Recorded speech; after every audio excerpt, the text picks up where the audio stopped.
ಕಾಂತರಾಜ್ ಆಯೋಗದ ವರದಿಯನ್ನ ಈ ರಾಜ್ಯದಲ್ಲಿ ಜಾರಿ ಮಾಡಲಿಕ್ಕೆ ನಿಮಗೆ ಯಾಕೆ ಕೆಚ್ಚದೆ ಇಲ್ಲ?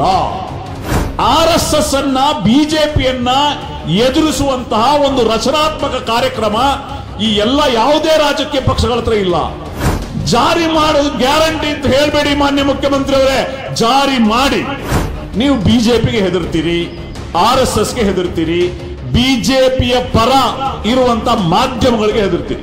ಅಲ್ಪಸಂಖ್ಯಾತರಿಗೆ ಯಾವುದೇ ಒಂದು ಯೋಜನೆಯನ್ನ ಘೋಷಣೆ ಮಾಡಿದ ತಕ್ಷಣ ಮಾಧ್ಯಮಗಳು ಅದನ್ನ ಆ ರೀತಿ ಏನೋ ರೀತಿ ಬಿಂಬಿಸುವಂಥದ್ದು, ನೀವು ಅದನ್ನ ವಾಪಸ್ ಹೆದರಿ ಯೂಟರ್ನ್ ಮಾಡುವಂಥದ್ದು.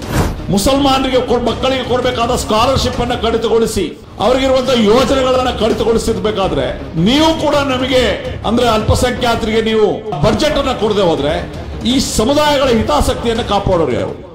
Social democratic party of India ಒಂದು ಪ್ರತಿಬದ್ಧತೆ ಇರುವಂತಹ, ಜನರ ಆಶೋತ್ತರಗಳ ಈಡೇರಿಕೆಗಾಗಿ ಬದ್ಧತೆ ಇರುವಂತಹ ಒಂದು ರಾಜಕೀಯ ಪಕ್ಷ.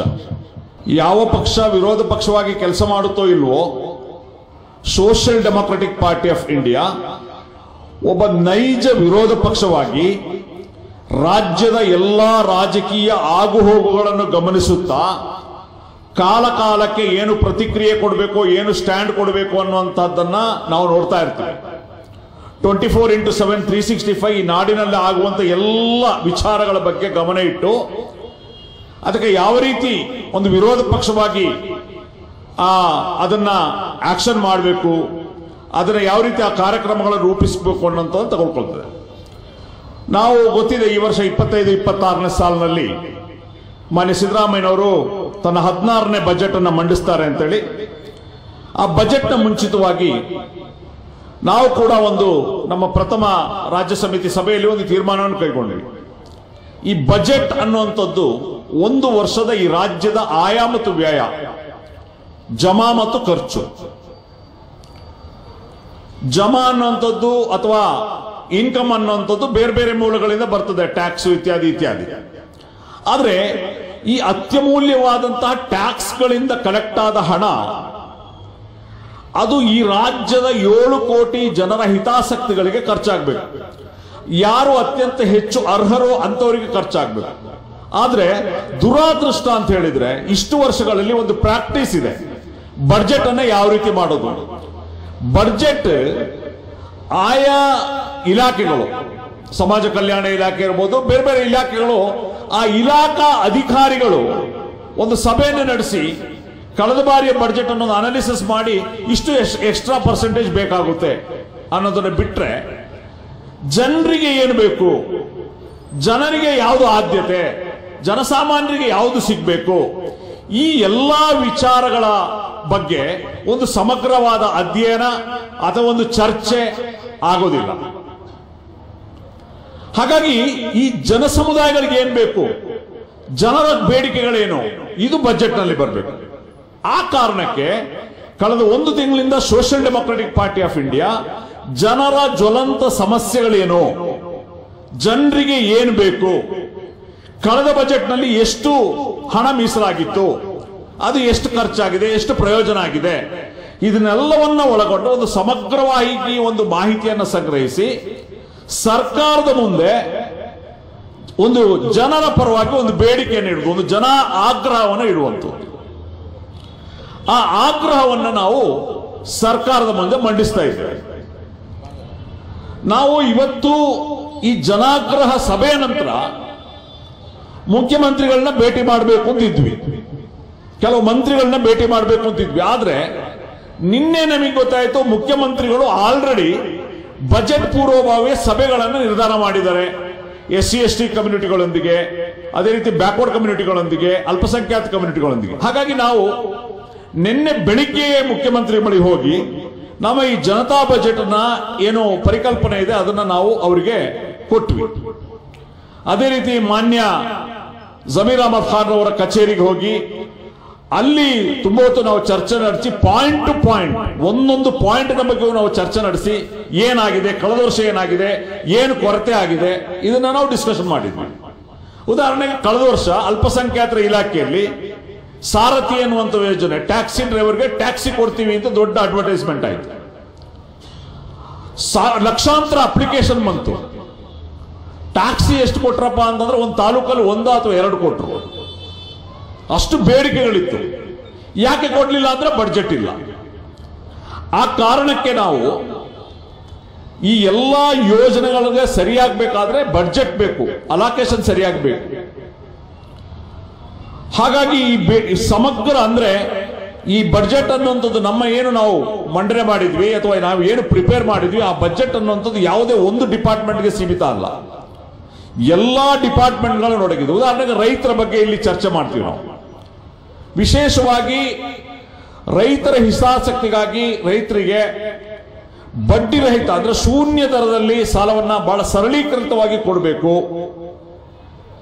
ಅವರಿಗೆ ಸರಿಯಾದ ಬೆಂಬಲ ಬೆಲೆಯನ್ನು ಕೊಡಬೇಕು. ಅದೇ ರೀತಿ 60 ವರ್ಷ ಮೇಲ್ಪಟ್ಟ ರೈತರು ನಮ್ಗೆ ಅನ್ನದಾತರು ಅವ್ರು ರಿಟೈರ್ಡ್ ಆಗ್ತಾರೆ, ಅವರಿಗೆ ದುಡಿಯೋಕ್ಕಾಗೋದಿಲ್ಲ. ಆ ಸಂದರ್ಭದಲ್ಲಿ ಪ್ರತಿ ತಿಂಗಳು ಅವರಿಗೆ 3,000 ರೂಪಾಯಿ ಕೊಡಬೇಕು. ಅಂದ್ರೆ ಪ್ರತಿಯೊಂದು ಜನವಿಭಾಗಕ್ಕೂ ಅವರಿಗೆ ಅರ್ಹತೆ ಏನು ಬೇಕು ಅನ್ನೋದನ್ನ ಕೊಡಬೇಕು ಅನ್ನುವಂತಹ ಒಂದು ಬೇಡಿಕೆಯನ್ನಾಗಿರ್ತದೆ ಈ ಜನತಾ ಬಜೆಟ್ ಮೂಲಕ ನಾವು ಸರ್ಕಾರಕ್ಕೆ ಕೊಡ್ತಾ ಇರೋದು. ಈಗ ಏನಾಗಿದೆ ಸರ್ಕಾರದಲ್ಲಿ ಅಥವಾ ಮಂತ್ರಿಗಳಿದ್ರೆ ಕಳೆದ ಸರಿ ಬಜೆಟ್ ಮಂಡನೆ ಮಾಡಬೇಕಾದ್ರೆ ಸಿದ್ದರಾಮಯ್ಯನವರು ಒಂದು ಚಲನಚಿತ್ರದಲ್ಲಿ ಬಂದಂತ ಒಂದು ಹಾಡನ್ನ ಅವರು ಅದನ್ನ ಉಲ್ಲೇಖ ಮಾಡ್ತಾರೆ. ಆಗದು ಎಂದು ಕೈಲಾಗದು ಎಂದು ಕೈಕಟ್ಟಿ ಕುಳಿತರೆ ಸಾಗದು ಕೆಲಸವು ಮುಂದೆ. ನೀವು ಕೇಳಿದ್ರಿ ಇದೆಲ್ಲ, ಆಗದು ಎಂದು ಕೈಲಾಗದು ಎಂದು ಕೈಕಟ್ಟಿ ಕುಳಿತರೆ ಸಾಗದು ಕೆಲಸವು ಮುಂದೆ. ಡಾಕ್ಟರ್ ರಾಜ್ಕುಮಾರ್ ಅವರು ಹೇಳಿದ್ರು, ಮನಸ್ಸೊಂದಿದ್ದರೆ ಮಾರ್ಗವು ಉಂಟು ಕೆಚ್ಚದೆ ಇರಬೇಕೆಂದು ಅಂತ ಹೇಳಿ ಇದನ್ನ ಸಿದ್ದರಾಮಯ್ಯನವ್ರು ಹೇಳ್ತಾರೆ. ಸಿದ್ದರಾಮಯ್ಯನವ್ರಿಗೆ ಎಷ್ಟು ಕೆಚ್ಚದೆ ಇದೆ ಅದು ಇವತ್ತು ನಾವು ಪ್ರಶ್ನೆ ಮಾಡಬೇಕು. ನೀವು ಹೇಳಿದ್ರಿ ಮನಸ್ಸೊಂದಿದ್ರೆ ಮಾರ್ಗ ಉಂಟು ಕೆಚ್ಚದೆ ಇರಬೇಕು, ಆದ್ರೆ ನಿಮಗೆ ನಿಜವಾಗ್ಲೂ ಮನಸ್ಸಿದೆ, ಅದರಲ್ಲಿ ನನಗೆ ಡೌಟ್ ಇಲ್ಲ. ನಿಮಗೆ ಮನಸ್ಸಿರುವುದು ಶೋಷಿತ ವರ್ಗಗಳ ಪರವಾಗಿ ಇರಬೇಕು ಅನ್ನೋಂತ ನಿಮಗೆ ಮನಸ್ಸಿರೋದ್ರ ಬಗ್ಗೆ ನಮಗೆ ಯಾವ ಡೌಟು ಇಲ್ಲ. ಆದ್ರೆ ಕೆಚ್ಚದೆ ಅಂತ ಏನು ಬಳಸಿದ್ರಿ, ಕೆಚ್ಚದೆ ಇರಬೇಕು ಅಂತ, ಅದು ಇಲ್ಲ ಅಂತ ಹೇಳಿ ಇತ್ತೀಚಿನ ದಿನಗಳಲ್ಲಿ ನೀವು ರೂಪಿಸ್ತಾ ಇದ್ದೀರಿ. ಯಾಕೆ ಹೀಗೆ? ಸಿದ್ದರಾಮಯ್ಯನವರು ಯಾಕೆ ಹೀಗಾದ್ರು? ಉದಾಹರಣೆಗೆ ನಿಮಗೆ ಕೆಚ್ಚದೆ ಇಲ್ಲ ಅನ್ನೋದಕ್ಕೆ 1,000 ಉದಾಹರಣೆಗಳನ್ನು ನಾನು ಕೊಡಬಲ್ಲೆ. ನೀವು 2013-18 ಅವಧಿಯಲ್ಲಿ ಈ ನಾಡಿನ ಸಮಗ್ರ ಕುಟುಂಬಗಳ ಒಂದು ಡಾಟಾವನ್ನ ಮಾಡ್ತೀರಿ, ಸರ್ವೆಯನ್ನ ಮಾಡ್ತೀರಿ ಕಾಂತರಾಜ್ ಆಯೋಗದ ವರದಿಯ ಮೂಲಕ. ಈ ನಾಡಿನ ಸಮಗ್ರ ಕುಟುಂಬಗಳಿಗೆ ಹೋಗಿ ನಮ್ಮ ಟೀಚರ್ಸ್ಗಳು 55 ಪ್ರಶ್ನೆಗಳನ್ನ ಕೇಳಿ ಕುಟುಂಬದ ಡಾಟಾ ಸಂಗ್ರಹ ಮಾಡಿ ಎಲ್ಲ ಡಿಜಿಟಲೈಸ್ ಆಗಿ ರೆಡಿ ಇದೆ. 18ರಲ್ಲಿ ನೀವು ಕೊನೆ ಭಾಗದಲ್ಲಿ ನೀವು ಅದನ್ನ ಸ್ವೀಕಾರ ಮಾಡಲಿಲ್ಲ. ಆದ್ರೆ ಕಳೆದ ಬಿಜೆಪಿ ನಿಮ್ಮ ಸಮ್ಮಿಶ್ರ ಸರ್ಕಾರದಲ್ಲೂ ಬರಲಿಲ್ಲ, ಬಿಜೆಪಿ ಸರ್ಕಾರದಲ್ಲೂ ಬರಲಿಲ್ಲ. ಈ ಬಾರಿ ನೀವು ಅಧಿಕಾರಕ್ಕೆ ಬಂದ್ರಿ ಸಂಪೂರ್ಣ ಬಹುಮತದೊಂದಿಗೆ. ಆದ್ರೆ ಈಗ 2 ವರ್ಷ ಆಯ್ತು, ಕಾಂತರಾಜ್ ಆಯೋಗದ ವರದಿ ವೈಜ್ಞಾನಿಕವಾಗಿದೆ, ಡಿಜಿಟಲೀಕರಣ ಆಗಿದೆ, ರೆಡಿ ಇದೆ, ಸಮಗ್ರ ಮಾಹಿತಿ ಇದೆ, 55 ಪ್ರಶ್ನಾವಳಿಗಳನ್ನೊಳಗಿದೆ. ಅದರಲ್ಲಿ ಸಾಮಾಜಿಕ ಸ್ಥಿತಿಗತಿಗಳು ಕುಟುಂಬದ ಗೊತ್ತಿದೆ, ಅದರಲ್ಲಿ ಶೈಕ್ಷಣಿಕ ಸ್ಥಿತಿಗತಿಗಳ ಮಾಹಿತಿ ಇದೆ, ಆರ್ಥಿಕ ಸ್ಥಿತಿಗತಿಗಳ ಮಾಹಿತಿ ಇದೆ, ರಾಜಕೀಯ ಪ್ರಾತಿನಿಧ್ಯದ ಬಗ್ಗೆ ಮಾಹಿತಿ ಇದೆ. ಈ ಎಲ್ಲಾ ಪ್ರಶ್ನಾವಳಿಗಳೊಳಗೊಂಡ ಈ ಕಾಂತರಾಜ್ ಆಯೋಗದ ವರದಿಯನ್ನ ಈ ರಾಜ್ಯದಲ್ಲಿ ಜಾರಿ ಮಾಡಲಿಕ್ಕೆ ನಿಮಗೆ ಯಾಕೆ ಕೆಚ್ಚದೆ ಇಲ್ಲ? ಇದನ್ನ ನೀವು ಜನರಿಗೆ ಹೇಳಬೇಕು.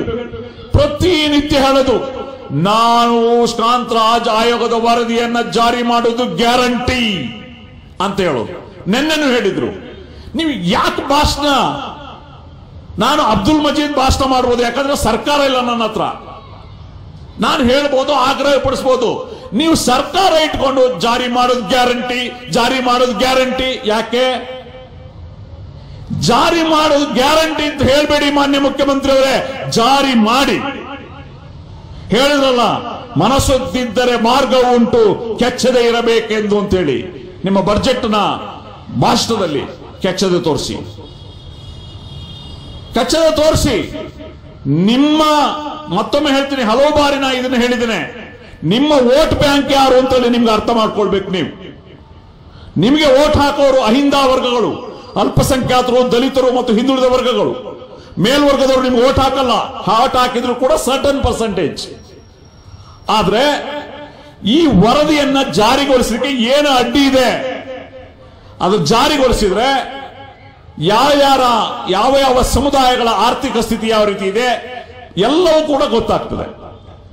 ಬಹಳ ಮುಖ್ಯವಾಗಿ ಲೋಕಲ್ ಬಾಡಿ ಎಲೆಕ್ಷನ್ ಅಲ್ಲಿ, ಅರ್ಬನ್ ಲೋಕಲ್ ಬಾಡಿ ಎಲೆಕ್ಷನ್ ಅಲ್ಲಿ, ಸ್ಥಳೀಯ ಸಂಸ್ಥೆಗಳ ಚುನಾವಣೆಯಲ್ಲಿ ರಿಸರ್ವೇಶನ್ ಕೊಡಬೇಕಾದ್ರೆ ಸರ್ಕಾರದ ಹತ್ರ ಒಂದು ದತ್ತಾಂಶ ಬೇಕಾಗ್ತದೆ, ವೈಜ್ಞಾನಿಕವಾದಂತಹ ಒಂದು ವರದಿ ಬೇಕಾಗ್ತದೆ. ಅಂದ್ರೆ ರಾಜಕೀಯ ಪ್ರಾತಿನಿಧ್ಯ ಯಾವ್ಯಾವ ಸಮುದಾಯಗಳಿಗಿದೆ ಅಂತ ಈ ಎಲ್ಲಾ ಪ್ರಶ್ನಾವಳಿಗಳು ಕೂಡ ಇದರಲ್ಲಿ ಇದೆ. ಇದನ್ನ ಜಾರಿಗೊಳಿಸಬೇಕು. ಇನ್ನು ಅಲ್ಪಸಂಖ್ಯಾತರ ಬಗ್ಗೆ ನೀವು ಕಾಳಜಿಯನ್ನು ವ್ಯಕ್ತಪಡಿಸ್ತೀರಿ, ಚುನಾವಣಾ ಪ್ರಭಾಷಣಗಳಲ್ಲಿ ನೀವು ಮಾತಾಡ್ತೀರಿ. ಆದ್ರೆ ನೀವು ಇವರಿಗೆ ಬೇಕಾದ ಯೋಜನೆಗಳನ್ನು ರೂಪಿಸಬೇಕಾದ್ರೆ ನೀವು ಬಿಜೆಪಿಗೆ ಹೆದರ್ತೀರಿ, RSSಗೆ ಹೆದರ್ತೀರಿ, ಬಿಜೆಪಿಯ ಪರ ಇರುವಂತ ಮಾಧ್ಯಮಗಳಿಗೆ ಹೆದರ್ತೀರಿ. ಇವತ್ತು ಮಾಧ್ಯಮಗಳು ನೋಡಿದ್ರೆ ಅತ್ಯಂತ ವಿಷಾದ ಅನ್ನಿಸ್ತದೆ. ಶೇಮ್. ಬಹಿರಂಗವಾಗಿ ರಾಜಕೀಯ ಪಕ್ಷಗಳ ಪರ ಬ್ಯಾಟಿಂಗ್ ಮಾಡುವ, RSS ಪರ, ಬಜರಂಗದಳದ ಪರ ಬ್ಯಾಟಿಂಗ್ ಮಾಡುವ ಮಾಧ್ಯಮಗಳಿದೆ.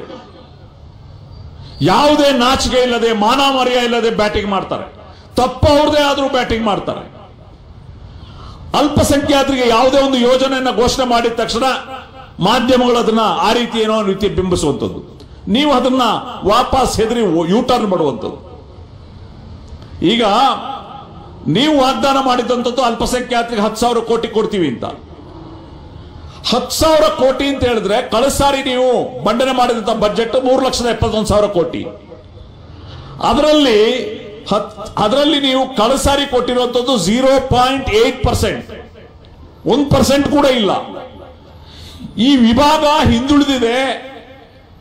ಈ ವಿಭಾಗಗಳು ಸಾಮಾಜಿಕವಾಗಿ, ಶೈಕ್ಷಣಿಕವಾಗಿ, ಆರ್ಥಿಕವಾಗಿ ಹಿಂದುಳಿದ. ಈಗ ನಾವು ಕೊಡ್ತೀವಿ, ನೀವು ಯಾರು ಕೇಳಕ್ಕೆ ಅಂತ ಹೇಳ್ಬೇಕು. ಅದು ಕೆಚ್ಚದೆ. ಬಿಜೆಪಿಯನ್ನ ರಚನಾತ್ಮಕವಾಗಿ ನೀವು ಫೇಸ್ ಮಾಡಬೇಕು. ಬಿಜೆಪಿಯ IT ಸೆಲ್ಗೆ ಹೆದರಿ ಕೂತ್ಕೊಳ್ಳೋದಲ್ಲ, ಅದನ್ನು ಸಮಗ್ರವಾಗಿ ನೀವು ಅದಕ್ಕೆ ವಿರುದ್ಧವಾಗಿ ಮಾತಾಡಬೇಕು. RSS ಅನ್ನ, ಬಿಜೆಪಿಯನ್ನ ಎದುರಿಸುವಂತಹ ಒಂದು ರಚನಾತ್ಮಕ ಕಾರ್ಯಕ್ರಮ ಈ ಎಲ್ಲ ಯಾವುದೇ ರಾಜಕೀಯ ಪಕ್ಷಗಳ ಹತ್ರ ಇಲ್ಲ. ಇವರೆಲ್ಲ ಈ ಪಕ್ಷಗಳಿಗೆ ಹೆದರ್ತಾರೆ ಅಥವಾ ಒಳಗಡೆ ಅಡ್ಜಸ್ಟ್ಮೆಂಟ್ಗಳಿರ್ತದೆ. ಆ ಕಾರಣಕ್ಕೆ ಈ ರೀತಿ ಪರಿಸ್ಥಿತಿ ಆಗಿರುತ್ತೆ. ಹಾಗಾಗಿ ನಾವು ಬಹಳ ಗಂಭೀರವಾಗಿ ಈ ವಿಚಾರಗಳನ್ನು ಸರ್ಕಾರದ ಮುಂದೆ ಇಡ್ತಾ ಇದೆ.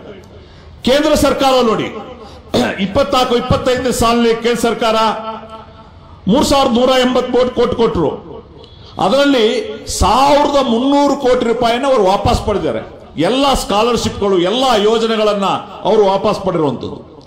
ಒಂದು ಕಡೆ ಕೇಂದ್ರ ಸರ್ಕಾರ, ಬಿಜೆಪಿ ಸರ್ಕಾರ ಮುಸ್ಲಿಂ ವಿರೋಧಿಯಾಗಿ ಮುಸಲ್ಮಾನರಿಗೆ ಮಕ್ಕಳಿಗೆ ಕೊಡಬೇಕಾದ ಸ್ಕಾಲರ್ಶಿಪ್ ಅನ್ನು ಕಡಿತಗೊಳಿಸಿ ಅವರಿಗಿರುವಂತಹ ಯೋಜನೆಗಳನ್ನ ಕಡಿತಗೊಳಿಸಿರ್ಬೇಕಾದ್ರೆ ನೀವು ಕೂಡ ನಮಗೆ ಅಂದ್ರೆ ಅಲ್ಪಸಂಖ್ಯಾತರಿಗೆ ನೀವು ಬಡ್ಜೆಟ್ ಅನ್ನು ಕೊಡದೆ ಹೋದ್ರೆ ಈ ಸಮುದಾಯಗಳ ಹಿತಾಸಕ್ತಿಯನ್ನು ಕಾಪಾಡೋರು ಯಾರು? ನಿಮಗೆ 92% ವೋಟ್ ಕೊಟ್ಟಿದ್ದಾರೆ. ನೀವು ಕಾಂಗ್ರೆಸ್ ಪಡೆದಂತ ಒಟ್ಟು 1,60,00,000 ಮತದಲ್ಲಿ 55 ಲಕ್ಷ ಮತ, ಅಂದ್ರೆ ಒಟ್ಟು ಪಡೆದ ಮತದಲ್ಲಿ 30% ವೋಟ್ ಅನ್ನ ಅಲ್ಪಸಂಖ್ಯಾತರು ಕೊಟ್ಟಿದ್ದಾರೆ. ಇನ್ನೊಂದು ಸಮುದಾಯ ನಿಮಗೆ ವೋಟ್ ಹಾಕೋರು ದಲಿತ ಸಮುದಾಯ. ಈ ಸಮುದಾಯಕ್ಕೆ ನೀವು ಹಣ ಮೀಸಲಿಡ್ತೀರಿ. SCPT SPಯಲ್ಲಿ 24.1% ಅನ್ನು ಕೊಡ್ತೀರಿ. ಆದ್ರೆ ಅದೇ ಯೋಜನೆಗಳ ಅದೇ ಹಣದಿಂದ ನೀವು ಗ್ಯಾರಂಟಿಗೆ ಬಳಸ್ತೀರಿ. ಹಾಗಾಗಬಾರ್ದು. SCPT SP ಅಥವಾ ದಲಿತ್ ಕಮ್ಯುನಿಟಿಗಳಿಗೆ ರಿಸರ್ವ್ ಆದ ಹಣವನ್ನ ಅವರ ಯೋಜನೆಗಳಿಗೆ, ಅವರ ಡೆವಲಪ್ಮೆಂಟ್ಗೆ ಬಳಸಿ. ಗ್ಯಾರಂಟಿ ಸ್ಕೀಮ್ ಅನ್ನೋಂಥದ್ದು ಜನರಲ್ ಸ್ಕೀಮ್, ಅದು ಎಲ್ರಿಗೂ ಇರುವಂತ ಸ್ಕೀಮ್. ಆ ಹಣವನ್ನ ತೆಗೆದು ಬಳಸಬಾರದು ಅನ್ನೋಂಥದ್ದು ಬೇಡಿಕೆ ಕೂಡ ಇದೆ. ಇನ್ನು ಗಂಭೀರವಾದ ಕರ್ನಾಟಕ ರಾಜ್ಯದಲ್ಲಿರುವಂತಹ ಗಂಭೀರ ವಿಚಾರ ಅಂತ ಹೇಳಿದ್ರೆ ನಿವೇಶನದ ಸಮಸ್ಯೆ, ಸೈಟ್ಗಳ ಸಮಸ್ಯೆ. ಲಕ್ಷಾಂತರ ಕುಟುಂಬಗಳಿದೆ. 1981ರಿಂದ ಇಲ್ಲಿಯವರೆಗೆ ಹಳ್ಳಿಗಳಲ್ಲಿ, ಗ್ರಾಮಗಳಲ್ಲಿ ಸೈಟ್ ಕೊಟ್ಟಿಲ್ಲ, ಹಕ್ಕುಪತ್ರ ಕೊಟ್ಟಿಲ್ಲ. ಬಹುಶಃ ನನಗೆ ನೆನಪಿರುವ ಹಾಗೆ ಆರ್ ಗುಂಡೂರಾವ್ ಅವರು ಮುಖ್ಯಮಂತ್ರಿ ಆಗಿದ್ದ ಕೊಟ್ಟರು ಅನಿಸ್ತದೆ. ಆ ನಂತರ ಸೈಟ್ಗಳನ್ನು ವಿತರಿಸುವಂತ ಕೆಲಸ ಆಗ್ತಾ ಇಲ್ಲ. ಯಾವ ಸರ್ಕಾರವೂ ಕೂಡ, ಯಾರು ಜನಪ್ರತಿನಿಧಿ, ಯಾವ ಸಂಘ ಸಂಸ್ಥೆಗಳು ಇದನ್ನ ಗಂಭೀರವಾಗಿ ಪರಿಗಣಿಸ್ತಾ ಇಲ್ಲ. ಇವತ್ತು 10 ಜನ ಇದ್ರೆ 3 ಜನಕ್ಕೆ ಮಾತ್ರ ಸ್ವಂತ ಮನೆ ಇದೆ, 7 ಜನರು ಬಾಡಿಗೆ ಮನೆಯಲ್ಲಿದ್ದಾರೆ. ಸರ್ಕಾರದ ಜವಾಬ್ದಾರಿ ಆಗಿರ್ತದೆ ಪ್ರತಿಯೊಂದು ಕುಟುಂಬಕ್ಕೂ ಸೂರು ಕೊಡುವಂಥದ್ದು, ಮನೆ ಕೊಡುವಂಥದ್ದು. ನೀವು ಹೌಸಿಂಗ್ ಸ್ಕೀಮ್ ಅಲಾಟ್ ಮಾಡ್ತೀರಿ, ಅದು ಬಸವ ಯೋಜನೆ ಇರ್ಬೋದು, ಅದು ಅಟಲ್ ಬಿಹಾರಿ ವಾಜಪೇಯಿ ಯೋಜನೆ ಇರ್ಬೋದು, ಬೇರೆ ಬೇರೆ ಯೋಜನೆಗಳು, ವಸತಿ ಯೋಜನೆಗಳು, ಇಂದಿರಾ ಗಾಂಧಿ ಆವಾಸ್ ಯೋಜನೆ ಇರ್ಬೋದು, ಬೇರೆ ಬೇರೆ ಇದೆ. ಆದ್ರೆ ಕಂಡೀಷನ್ ಏನಿದೆ, ನೀವು ವಸತಿ ಯೋಜನೆಯನ್ನ ಕೊಡಬೇಕಾದ್ರೆ ಅಲ್ಲಿ ನಿಮಗೆ ಸೈಟ್ ಇರಬೇಕು ನಿಮ್ಮ ಹೆಸರಿನಲ್ಲಿ. ಹೌಸಿಂಗ್ ಸ್ಕೀಮ್ ದೇನಾ ಬೋಲೆ ತೋ ತುಮಾರಾ ನಾಮ್ ಪೆ ಸೈಟ್ ರನಾ, ಸೈಟೇಜ್ ನಹೀ ಹೈ ಕೈಸಾ. ಹಾಗಾಗಿ 1981ರಿಂದ ಇಲ್ಲಿಯವರೆಗೆ ಯಾವುದೇ ಸರ್ಕಾರಗಳು ಕೂಡ ಸೈಟ್ ನಿವೇಶನ ಒದಗಿಸುವಂತ ಕೆಲಸ ಮಾಡಿಲ್ಲ. ಆ ಕಾರಣಕ್ಕೆ ಈ ಬಜೆಟ್ ನಲ್ಲಿ ಈ ಭೂಮಿ ಅಂದ್ರೆ ನಿವೇಶನ ಕೊಡ್ಲಿಕ್ಕೆ ನೀವು ಬಜೆಟ್ ಅನ್ನು ಅಲೋಕೇಶನ್ ಮಾಡಬೇಕು. ಸರ್ಕಾರದ ಭೂಮಿ ಇಲ್ಲದೆ ಹೋದ್ರೆ ಪರ್ಚೇಸ್ ಮಾಡಿ ಆದ್ರೂ ಕೊಡಬೇಕು. ಎಷ್ಟು ಕೇಳ್ತಾರೆ ಸ್ವಾಮಿ? 3.25 ಸೆಂಟ್ ಕೇಳ್ತಾರೆ. ಸರಿಸುಮಾರು 1200 1500 ಸ್ಕ್ವೇರ್ ಫೀಟ್, ಒಂದು 30-40 ಅನ್ಕೊಳ್ಳಿ. ಇಷ್ಟು ಸೈಟ್ ಕೊಡ್ಲಿಕ್ಕೆ ಈ ಸರ್ಕಾರದಿಂದ ಸಾಧ್ಯವಾದ್ರೆ ಮತ್ತೆ ಸರ್ಕಾರ ಯಾಕೆ ಬೇಕು? ಹಾಗಾಗಿ ಈ ಸರ್ಕಾರ ಈ ವಿಚಾರಗಳನ್ನ ಗಂಭೀರವಾಗಿ ಪರಿಗಣಿಸಬೇಕು. ನಿಮ್ಮ ಬಜೆಟ್ ಬೇಕಾಗಿರುವಂತದ್ದು ಜನರಿಗೆ, ಜನರ ಸಮಸ್ಯೆ ನೀಗಬೇಕು. ಇನ್ನು ಈಗಾಗಲೇ ರಿಯಾಜ್ ಕಡಮೂರ್ ಹೇಳಿದ್ರು ಅಂತ ಅನಿಸ್ತದೆ, ಮೈನಾರಿಟಿ ಸ್ಟೂಡೆಂಟ್ಸ್ PhD ಮಾಡಬೇಕಾದ್ರೆ ಮೊದಲು ಫೆಲೋಶಿಪ್ 35,000 ಇತ್ತು ಪರ್ ಮಂತ್ 35,000 ಇತ್ತು.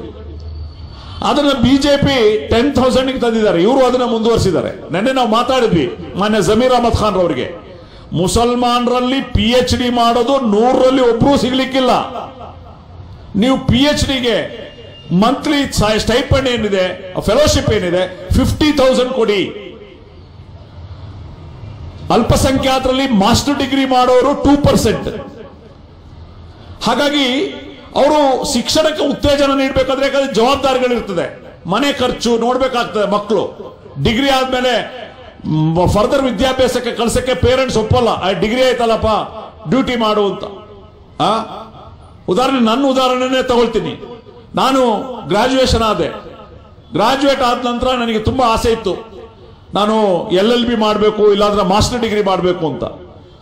ಆಗ ಮನೆಗಳಲ್ಲಿ ಜವಾಬ್ದಾರಿ, ಇನ್ನೆಷ್ಟು ಓದೋದು, ದುಡಿಲಿ, ಆ ರೀತಿ ಅಂದ್ರೆ ಒಂದು ರೀತಿಯ ಒತ್ತಡಗಳಿರ್ತದೆ ಫ್ಯಾಮಿಲಿಗಳಲ್ಲಿ.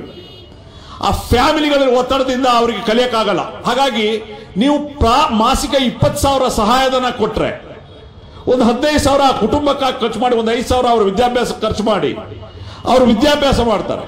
ಅಂದ್ರೆ ಸಾಚಾರ್ ವರದಿಯ ಪ್ರಕಾರ ಅತ್ಯಂತ ಶೈಕ್ಷಣಿಕವಾಗಿ ಅತ್ಯಂತ ಹಿಂದುಳಿದ ಸಮುದಾಯ ಎಲ್ಲ ವಿಧದಲ್ಲೂ ಕೂಡ ಆ ರೀತಿ ಕೊಡಿ ಎನ್ನುವಂತಹ ಬೇಡಿಕೆಯನ್ನು ಕೂಡ ನಾವು ಇಟ್ಟಿದ್ದೀವಿ. ಅದೇ ರೀತಿ KMDC ಯೋಜನೆಗಳಿಗೆ ಹೆಚ್ಚು ಅನುದಾನವನ್ನು ಕೊಡಿ. ಅಲೆಮಾರಿ ಸಮುದಾಯಗಳು ಈ ನಾಡಿನಲ್ಲಿ ಅಲೆಮಾರಿ, ಅರೆ ಅಲೆಮಾರಿ, ಬುಡಕಟ್ಟು ಸಮುದಾಯಗಳಿಗೆ ಯಾವುದೇ ರೆಕಗ್ನಿಷನ್ ಇಲ್ಲ. ಅವರಿಗೆ ಅವರು ವೋಟರ್ ಲಿಸ್ಟ್ ಅಲ್ಲಿ ಇಲ್ಲ, ಅವ್ರಿಗೆ ಆಧಾರ್ ಕಾರ್ಡ್ಗಳಿಲ್ಲ. ಇಂಥ ಸಾವಿರಾರು ಕುಟುಂಬಗಳಿದೆ. ಅವರಿಗೆ ಒಂದು ಅಭಿವೃದ್ಧಿ ಮಂಡಳಿಯನ್ನು ರಚಿಸಿ ಅದಕ್ಕೆ ಹೆಚ್ಚಿನ ಅನುದಾನಗಳನ್ನು ಕೊಡಿ ಅನ್ನೋಂಥದ್ದನ್ನು ಕೂಡ ನಾವು ಕೇಳಿದ್ದೇವೆ. ಹಾಗಾಗಿ ನಾನು ಹೆಚ್ಚು ಮಾತಾಡದೆ, ಇನ್ನು ಕೆಲವು ನಾಯಕರುಗಳು ಮಾತನಾಡಲಿಕ್ಕಿದ್ದಾರೆ. ಈ ಒಂದು ನಮಗೆ ಒಂದು ಜವಾಬ್ದಾರಿ ಇದೆ. ಅಂದ್ರೆ ಒಂದು ಪ್ರತಿಪಕ್ಷವಾಗಿ SDPIಯ ಕಾರ್ಯಕರ್ತರು, ವಿಶೇಷವಾಗಿ ನಾಯಕರುಗಳಿಗೆ ನಾ ಹೇಳುವಂಥದ್ದು, ಬೇರೆ ರಾಜಕೀಯ ಪಕ್ಷಗಳಿಗೆ ಆಗಿರುವಂತಹ ಪಕ್ಷ ಅಲ್ಲ ನಮ್ಮ ಪಕ್ಷ. ನಮ್ಮ ಪಕ್ಷ ಒಂದು ಯುನೀಕ್ ಪಾರ್ಟಿ, ಅಂದ್ರೆ ಒಂದು ಪ್ರತಿಬದ್ಧತೆ ಇರುವಂತಹ, ಒಂದು ಬದ್ಧತೆ ಇರುವಂತಹ, ಜನರಿಗೆ ಉತ್ತರದಾಯಿತ್ವ ಇರುವಂತಹ ಒಂದು ಪಕ್ಷ ಆಗಿರ್ತದೆ. ಜನರ ಸಮಸ್ಯೆಗಳಿಗೆ ಸದಾ ಸ್ಪಂದಿಸಬೇಕು, ಜನರ ಪರವಾಗಿ ಸರ್ಕಾರಕ್ಕೆ ಸೇತುವೆಯಾಗಿ ಕೆಲಸ ಮಾಡಬೇಕು. ಆ ನಿಟ್ಟಿನಲ್ಲಿ ನಾವು ಕಾರ್ಯಪ್ರವೃತ್ತರಾಗಬೇಕು ಅಂತ ಹೇಳ್ತಾ, ಈ ಜನತಾ ಬಜೆಟ್ನ ಆಶಯಗಳನ್ನ ಜನರ ಬಳಿಗೆ ನೀವು ತಲುಪಿಸಬೇಕು. ಯಾಕೆ, ಯಾವ ಉದ್ದೇಶದಿಂದ ನಾವು ಇದನ್ನ ಮಾಡಿದೀವಿ ಅಂತೇಳಿ ಜನರಿಗೆ ತಲುಪಿಸುವಂತಹ ಕೆಲಸ ಮಾಡಬೇಕು. ಅದೇ ರೀತಿ ನಾವು ಎಲ್ಲಾ ಜಿಲ್ಲೆಗಳಿಗೂ ಕೂಡ, ಇಲ್ಲಿ ಸಾಕಷ್ಟು ಜಿಲ್ಲಾಧ್ಯಕ್ಷರುಗಳು ಬಂದಿದ್ದಾರೆ, ಎಲ್ಲಾ ಜಿಲ್ಲಾಧ್ಯಕ್ಷರುಗಳು ಇಲ್ಲೂ ಕೂಡ ಕೆಲವು ಜಿಲ್ಲೆಯವರು ಕೂತಿರ್ಬೋದು. ನಿಮ್ಮ ಜವಾಬ್ದಾರಿ ಏನಂತ ಹೇಳಿದ್ರೆ, ನಿಮ್ಮ ಜಿಲ್ಲೆಯಲ್ಲಿರುವ ಶಾಸಕರಿಗೆ, ನಿಮ್ಮ ಜಿಲ್ಲೆಯಲ್ಲಿರುವಂತಹ ಮಂತ್ರಿಗಳಿಗೆ ಹೋಗಿ ನಮ್ಮ ಜನತಾ ಬಜೆಟ್ ಅನ್ನು ಕೊಟ್ಟು ನಮ್ಮ ಬೇಡಿಕೆ ಬಗ್ಗೆ ಒಂದು ಚರ್ಚೆ ಮಾಡಬೇಕು. ಅದರೊಂದಿಗೆ ನಿಮ್ಮ ಜಿಲ್ಲೆಯ ಜಿಲ್ಲಾವಾರು ಬೇಡಿಕೆಗಳೇನು, ದಟ್ ಇಸ್ ಆಲ್ಸೋ ಇಂಪಾರ್ಟೆಂಟ್. ನಾವು ಈ ಪುಸ್ತಕಗಳಲ್ಲಿ ಜಿಲ್ಲಾವಾರು ಬಜೆಟ್ ಅನ್ನ ಮಾಡಲಿಲ್ಲ. ನಿಮ್ಮ ಜಿಲ್ಲೆಗೆ ಏನು ಬೇಕು, ನಿಮ್ಮ ಜಿಲ್ಲೆಯ ಆದ್ಯತೆಗಳೇನು, ಅದನ್ನ ಒಂದು ಪಟ್ಟಿ ಮಾಡಿ ನಮ್ಮ ಲೆಟರ್ ನಲ್ಲಿ ತಕ್ಷಣ, ಜಾಸ್ತಿ ಟೈಮ್ ಮಾಡಿದ್ವಿ, ವಿತಿನ್ ಎ ವೀಕ್ ನೀವು ಆ ಎಲ್ಲ ಶಾಸಕರಿಗೆ ಮಂತ್ರಿಗಳಿಗೆ ಕೊಡುವಂತ ಕೆಲಸಗಳನ್ನ ಮಾಡಬೇಕು. ಅವರು ಮಾಡ್ತಾರೋ ಬಿಡ್ತಾರೋ ಅದು ಬೇರೆ ವಿಷಯ. ನಮ್ಮ ಪ್ರಯತ್ನ ನಾವು ಮಾಡಬೇಕು, ನಮ್ಮ ವಿಚಾರಗಳನ್ನು ಅವರ ಮುಂದೆ ಇಡಬೇಕು. ಆ ನಿಟ್ಟಿನಲ್ಲಿ ಎಲ್ಲರೂ ಕೂಡ ಈ ಒಂದು ಪ್ರಕ್ರಿಯೆಯಲ್ಲಿ ಪಾಲ್ಗೊಳ್ಳಿ ಅಂತ ಹೇಳ್ತಾ, ಮುಂದಿನ ದಿನಗಳಲ್ಲಿ ನಾವು ಇವತ್ತು ಸಹ ಹಲವರು ಮಾತಾಡಿದ್ರು, ಹಲವು ಪತ್ರಕರ್ತರು ಕೂಡ ನಾವು ಕೇಳಿದ್ರು, ನೀವು ಆಯ್ತು ನೀವು ಬಜೆಟ್ ಮಂಡನೆ ಮಾಡ್ತೀರಿ, ಆ ನಂತರ ಈ ಟೈಮ್ ಟು ಟೈಮ್ ಖರ್ಚಾಗುತ್ತಾ ಇಲ್ವೋ, ಏನಾಗ್ತಾ ಇದೆ ಅಂತ ನೋಡ್ತೀರಾ ಅಂತ. ಅದನ್ನೆಲ್ಲವನ್ನೂ ಗಮನಿಸ್ತೀವಿ. ಮುಂದಿನ ದಿನಗಳಲ್ಲಿ social democratic party of India ಏನ್ ಮಾಡ್ತದೆ ಅಂತಂದ್ರೆ, ಎಲ್ಲಾ ಇಲಾಖೆಗಳಿಗೂ ಕೂಡ ಒಂದು ಲೀಡರ್ಗಳನ್ನ ನಾವು ಮಾಡ್ತೀವಿ. ಯಾವ ರೀತಿ ಇಲಾಖೆಗಳಿಗೆ ಮಂತ್ರಿಗಳು ಇರ್ತಾರೆ, ಅದೇ ರೀತಿ ಎಲ್ಲಾ ಇಲಾಖೆಗಳು ಒಬ್ಬೊಬ್ಬರು ನಾಯಕರಿಗೆ ಕೊಡ್ತೀವಿ. ಉದಾಹರಣೆಗೆ ಆರೋಗ್ಯ ಇಲಾಖೆ ಒಬ್ಬ ಲೀಡರ್ಗೆ ಕೊಡ್ತೀವಿ. ಅವರು ನೋಡಬೇಕು ಆರೋಗ್ಯ ಇಲಾಖೆಯಲ್ಲಿ ಏನಾಗ್ತಾ ಇದೆ, ಏನಾಗ್ತಾ ಇಲ್ಲ, ಎಷ್ಟು ಬಜೆಟ್ ಬಂದಿದೆ, ಎಷ್ಟು ಬಜೆಟ್ ಖರ್ಚಾಗ್ತಾ ಇದೆ, ಯೋಜನೆಗಳು ಆಗ್ತಾ ಇದೆ ಅಂತ. ರೆವಿನ್ಯೂ ಇಲಾಖೆಗೆ ಒಬ್ಬ ಲೀಡರ್, ಯಾವ ರೀತಿ ಮಿನಿಸ್ಟರ್ ಇರ್ತಾರೆ ಅದೇ ರೀತಿ ಶಾಡೋ ಮಿನಿಸ್ಟರ್ಸ್, ಆ ರೀತಿ ಒಂದು ಮುಂದಿನ ದಿನಗಳಲ್ಲಿ ಆ ರೀತಿ ಯೋಜನೆ ಮಾಡಿ ಅಲಾಕೇಟ್ ಆದಂತ ಬಡ್ಜೆಟ್ಗಳು ಸರಿಯಾಗಿ ಯೋಜನೆ ರೂಪಿತವಾಗಿ ಅದು ಅನುದಾನ ಬಿಡುಗಡೆ ಆಗಬೇಕು, ಅದು ಖರ್ಚಾಗಬೇಕು, ಅದರ ಪ್ರಯೋಜನ ಜನರಿಗೆ ತಲುಪಬೇಕು. ಈ ರೀತಿ ಮಾನಿಟರಿಂಗ್ ಮಾಡುವಂತ ಸಿಸ್ಟಮ್ ಅನ್ನು ಕೂಡ ನಾವು ಮುಂದಿನ ದಿನಗಳಲ್ಲಿ ಮಾಡ್ಲಿಕ್ಕಿದ್ದೇವೆ ಅಂತ ಈ ಸಂದರ್ಭದಲ್ಲಿ ಹೇಳ್ತಾ, ಇಲ್ಲಿ ಬೇರೆ ಬೇರೆ ಪಕ್ಷದ ಮುಖಂಡರುಗಳು ಬಂದ್ರು, ನಮ್ಮ ವಿಷಯಗಳನ್ನ ಆಲಿಸಿದ್ರು, ವಿಚಾರಗಳನ್ನು ಮಂಡನೆ ಮಾಡಿದ್ರು. ಹಾಗಾಗಿ ಅವರೆಲ್ಲರಿಗೂ ಕೂಡ ನಾನು ಮತ್ತೊಮ್ಮೆ ನಮ್ಮ ಕರೆಗೆ ಹೋಗ್ಬಿಟ್ಟು ಬಂದಿದ್ದಕ್ಕೆ ಧನ್ಯವಾದಗಳನ್ನು ಹೇಳ್ತಾ, ನಮ್ಮ ಹೋರಾಟ, ನಮ್ಮ ಜನಪರ ಕಾಳಜಿ ನಮ್ದು ಮುಂದುವರಿಯುತ್ತದೆ. 24x7 365 ಡೇಸ್ SDP ಒಂದು ಜವಾಬ್ದಾರಿ ಪಕ್ಷವಾಗಿ ಕರ್ತವ್ಯ ನಿರ್ವಹಿಸುತ್ತದೆ. ಅದಕ್ಕೆಲ್ಲರೂ ಕೂಡ ನಮ್ಮ ಕಾರ್ಯಕರ್ತರು, ನಮ್ಮ ನಾಯಕರು ಭದ್ರಾಗಿ ಇನ್ನಷ್ಟು ಕ್ರಿಯಾಶೀಲರಾಗಿ ಕಾರ್ಯಚಟುವಟಿಕೆ ಮಾಡಬೇಕು ಅಂತ ಕರೆಯನ್ನು ಕೊಡ್ತಾ ನನ್ನ ಮಾತನ್ನು ಮುಗಿಸ್ತೇನೆ. ಜೈ ಹಿಂದ್, ಜೈ SDP, ಜೈ ಕರ್ನಾಟಕ.